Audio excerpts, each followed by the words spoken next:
Welcome to Skedline for Friday, April 4th, 2014. I'm your host, Nick Dasko. A shooting in eastern Afghanistan has left a German photographer dead and a Canadian journalist wounded.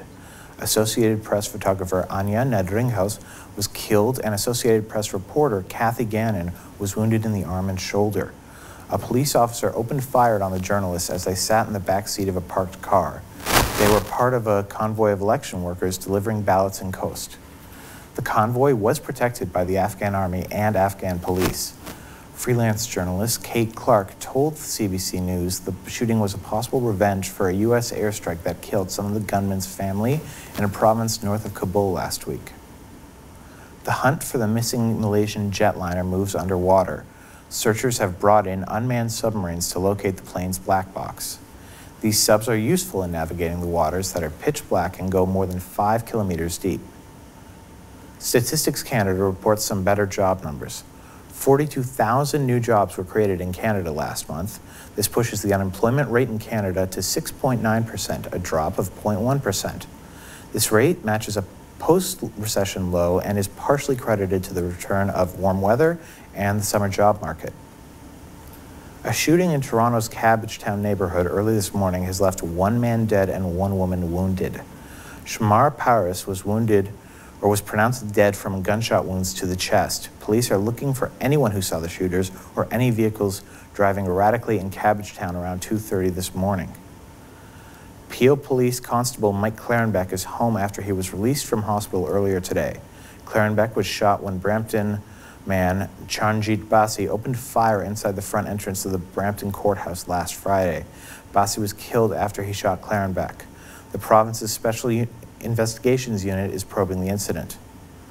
Toronto Mayor Rob Ford says since the OPP have stepped aside from the Brazen 2 investigation, he is cleared of all charges. Toronto Police spokesperson Mark Pugash says that the investigation will continue. In a landmark decision, Toronto City Council has updated the policies for food trucks. Food trucks can now operate in Toronto provided they are at least 50 meters away from a restaurant. Up to 2 trucks at a time can operate on the same block and for no more than 3 hours a day. Parking lots and street parking are now fair game for food trucks. With more on municipal matters, we go to Duncan Spence, Adam Johnson, and Brad McDonald with this week's City Council report. Hi, my name is Duncan Spence, and this is your Skedlive City Council report. I'm joined today by our Municipal Affairs reporters, Adam Johnson and Brad McDonald. Brad, more Brazen 2 information came out just recently. Do you want to give us a rundown on what's happened? Yeah, well, the final redactions from Project Brazen 2, after months of little bits trickling out at a time, they came out yesterday, and I kind of wrapped up anything that's been documented so far and been in knowledge of police. So some of this information seems to have put the Toronto Police Service and the OPP at odds. Could you tell us a little bit about that? Well, TPS and the OPP, they don't necessarily agree on, I guess, what even they were looking at in Brazen 2. TPS says, the focus of it was Sandra Lissy extorting information, or the video, the crack video from Mohammed Syed, whereas OPP says that Rob Ford was being extorted for money, I guess kind of using the video as, blackmail. So they have differing views on this then. The OPP has said that they're going to step back away from this for the time being? Yeah, well, it seems like in general, things are being stepped back from. Rob Ford isn't going to be charged anytime soon if he were to be in trouble, but he's not exactly cleared either. OPP is stepping back, and the TPS, it just basically is continuing their investigation into Lissy and Ford. So the investigation just remains ongoing as far as the TPS goes? Yeah, and it looks like even once things get going with Sandra Lissy's case into court, Rob Ford may be called to testify in some way. Well, we'll keep an eye on that. Adam, you were looking at another issue in the city. For ages, it's been really, really difficult. I mean, this is a foodie city as well, to get anything other than a hot dog, but that's about to change, or just has changed. Could you tell us a little bit about that? Right, you are, Duncan. You are talking about food trucks, of course, and City Council voted on Thursday, yesterday, to set a new set of rules for food trucks in the city. Can you tell us a little bit about what these regulations are? Sure. Before, when you got a permit for a food truck, you were only allowed to work out of one spot in the city. Now, you can move around a little bit more freely. The new rules, though, suggest that you can only be, or you have to be 50 meters. You can't be within 50 meters of a restaurant. There's a cap of 125 food trucks in the city, and there's a 3-hour limit on each location where you can operate from, essentially. So this can stand to make things somewhat difficult for food trucks, being that there are so many restaurants so close together. I mean, you look at a street like Dundas West. Is this have they spoken at all about how this is going to affect things, or where maybe do they go forth from here? Will any of this change in the future? It might change. What City Council said was that they are going to look at this over the coming year, and then a year from now they will look into the new rules and evaluate and see how it goes. And like you said, the downtown core is basically going to be off limits for food trucks because there are so many restaurants within such a tiny area, if you wish. We'll see how that develops this summer. I guess we'll have a better idea when they revisit the legislation next year. Yeah, absolutely. And then speaking of revisiting things, there was some news out of City Council regarding Porter. Do you guys want to tell us a little bit about what's going on as far as the Island Airport goes? Well, Adam's speaking about seeing in a year where we're going to be. It's similar to the Porter decision. Some politicians want a downtown airport on Toronto Island, and others don't. And council unanimously voted to basically not vote on it until next year. So it's been stayed till next year then? Yes. Right on. Excellent. Well, this is our last City Council report of the year. It is? It is. That's excellent. So thank you very much. This has been your City Council report for April 4th, 2014, and we will hopefully see you next year. Thanks, guys. With more lighthearted matters, Kadeen Smith has arts and entertainment news. Thank you, Nick. From a late-night legacy, Captain America, to a jail-bound dancehall star, there's a lot happening in entertainment and celebrity news this week. Late-night talk show host David Letterman has announced he will retire in 2015 when his current contract expires. Letterman is ending 3 decades on the air, the longest of any late-night talk show host in American history. There are many speculations as to who will replace him. Names such as Ellen DeGeneres, Stephen Colbert, and Jon Stewart have been floating around. If you're a fan of Chris Evans, his jawline, his broad shoulders, and those abs, then Captain America, the Winter Soldier should be on your must-see list. The action-packed action hero movie opens today. Many are calling this Marvel's best work yet, as the action doesn't overshadow the storyline. And get this, there's actually comprehensive dialogue, something that's usually missing from many action movies. The movie's catching some flack over allegations of Scarlett Johansson's image of the Black Widow being photoshopped. Winter is coming. Game of Thrones is set to air its 4th season this Sunday. The fantasy drama based on George R.R. Martin's novels comes back full force on HBO back to our television screens. If you haven't been watching, there's a little time left for a binge watch to catch up. The Toronto Zoo is looking for help in naming its newest addition, a female baby gorilla. The baby was born to Ngozi, a western lowland gorilla. This is the 15th gorilla to be born at the Toronto Zoo since it opened in 1974. If you're an animal lover and would like to be entered for the chance to name the newborn, you have until April 22nd. Keep in mind, the zoo prefers African names, and in keeping with tradition, likes the names to start with the first initial of the mother's name.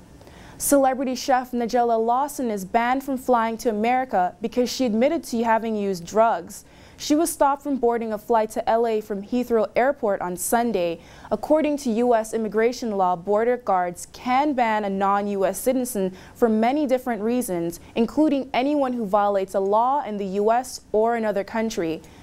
Reggae and dancehall recording artist Vybz Kartel has been given a life sentence on a murder conviction. Kartel, whose real name is Adidja Palmer, is going to jail for his involvement in the August 16, 2011 murder of former associate Clive Williams. He was found guilty last month after a 58-day trial, the longest in Jamaica Circuit Court history. His lawyers say they're going to appeal the sentence. This has been your Entertainment News Roundup. I am Kadeen Smith, back to the studio. Now, while today is kind of rainy, let's look at the forecast with Nabila Hashimi. Thank you. Let's take a look at today's weather.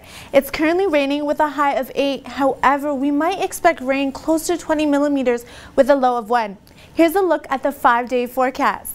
Saturday, there will be partly cloudy skies with a high of 4 and a low of 0 in the overnight hours. Sunday brings us sunshine all day with a high of 10 and a low of -3. Monday, expect isolated showers of 15 millimeters with a daytime high of 10 and a low of 2 in the overnight. Tuesday, there will be 2 to 4 millimeters of rain with a high of 7 and a low of 1. Wednesday, there will be partly cloudy skies with a daytime high of 5 and a low of -1 in the overnight. Better weather is on the way, but don't forget your umbrella and rain boots. This has been your 5-day forecast. I'm Nabila Hashimi. Back to the studio. But they will have to keep the roof closed with the rain. Allison Greco has today's sports report. Thank you. The Toronto Blue Jays will face the New York Yankees today at the Rogers Centre. It will mark the first home game of the season for the Jays. Historically, the Jays tend to win their home openers. Since 1977, Toronto's won 26 home opener games and lost 11, which explains why tickets for today's game sold out in 48 minutes in January. Let's hope the Jays will keep up the tradition and redeem themselves after the last home opener against the Yankees saw them lose 4-8 11 years ago. Next door in the Air Canada Centre, the Toronto Raptors will go head-to-head with the Indiana Pacers. The Raptors are currently in first place in the Atlantic Division, while the Pacers are in first place in the Central Division. Seems like it will be a close game, but since the Raptors' star player, Kyle Lowry, suffered a leg injury in Miami Monday, the odds may not be in their favor. The Toronto Maple Leafs beat the Boston Bruins yesterday. The Leafs were leading 3-1 on through till the third period when the Bruins tied it up with 2 back-to-back goals, causing the game to go into overtime. However, thanks to Nazem Kadri's goal on the Bruin net, the Leafs were able to win the game and keep the team's slim playoff hopes alive. In more hockey news, Hockey Canada President and CEO Bob Nicholson announced his retirement today. According to CBC, Nicholson has held the position for 15 years and has been part of Hockey Canada since 1990. In an email confirming his departure, Nicholson described his job as the greatest in hockey and that he will truly miss it, but adds that it is now time for new leadership so the organization can rise to new heights. Retired Formula One driver Michael Schumacher is now showing moments of consciousness, his manager says. Schumacher suffered a major head injury while skiing in France 3 months ago. According to CBC, doctors operated on Schumacher to remove blood clots in his brain, but some were left because they were too deeply embedded. Schumacher's manager says that he has now awakened and is in stable condition after a long drug-induced coma. Well, that's your sports report. I'm Allison Greco. Back to the studio. The semester ends this month at Humber, and Allison Greco went and spoke to a few Humber students about their plans for summer. On April 17th, final exams will be over at Humber College, which means some students have about 4 months off until school resumes in September. We spoke with some students on what they'll be doing over the summer break. When school's out, basically just enjoying the summer. I haven't felt the warmth of the sun in a while and I'm kind of missing it. Some wakeboarding if I can manage it, and overall just enjoying the rays. Working mostly, but other than that, going up to the cottage, doing a little traveling. That's mostly it. Taking care of my dog. Although some students will be taking the time to rest away from school, some students will still be studying hard during the break. Well, I'm in the accelerated program for child and youth work, so we're in school all summer. So I have 4 days of placement, which I'll be doing, and then 1 day of classes. But when I'm not at placement or classes, I will be tap dancing and hanging out with my niece and nephew. I'm Allison Greco. Back to studio. This is our final show for this academic year. Thanks for watching, and we'll see you all in the fall. Bye. Bye.